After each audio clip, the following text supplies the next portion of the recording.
Okay, good afternoon. My name is Alfred Tan Chai Hock, and today's my sharing is entitled "A Family Hobby: Stamp Collecting." Right, this is the album which has been with me all these years since I started the family hobby of stamp collecting. Let me show you some of the stamps that I've collected. Some stamps collected from different countries, different periods. I was the least interested amongst all my family members who actually indulged in this family hobby. But I managed to salvage this and I kept it all these years. Yeah, actually, the family hobby of stamp collecting was initiated and started by my paternal grandfather, who then got my father involved, and then the children were dragged in as well, and I was one of them.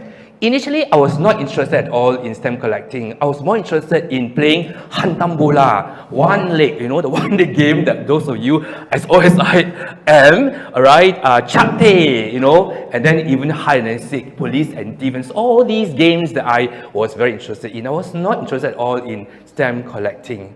So I looked at the unflagging commitment of my family members in collecting all these stamps. They would take hours to search for such stamps, and then they will cut it out like this, cut it out, and then soak it in water, alright, and as well as then categorizing them and putting them into the album, alright, there are various albums. I see a knot on the head now, okay, so that is how my family members took so much trouble. But for me, as I said just now, I was more interested in other childhood pursuits. But as I grew older, I began to master and take the single effort to take out the stamp, cut it out, soak it in water, and then have it dried. Then I put it into the album that you saw just now. Well, as I grew older, also I found out that why were there so many people's heads, as you can see from here? Now, some of these people's heads, or the people on the stamps, were not exactly that handsome, or beautiful, or suave looking, or even ethereal. What was the point of having all these people's heads on these stamps? I couldn't fathom. But it got me interested to find more about these people. So, back then, I went to the only library that was available, and that is the National Library at Stanford Road.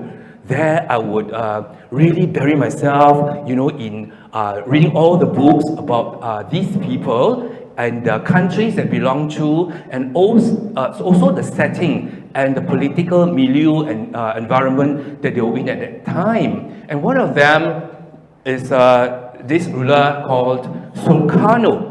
Now, Sukarno was no longer a person on the stamp, but he was a charismatic ruler, alright? A leader actually, who actually inspired a martial support of his people to fight for Indonesia's independence.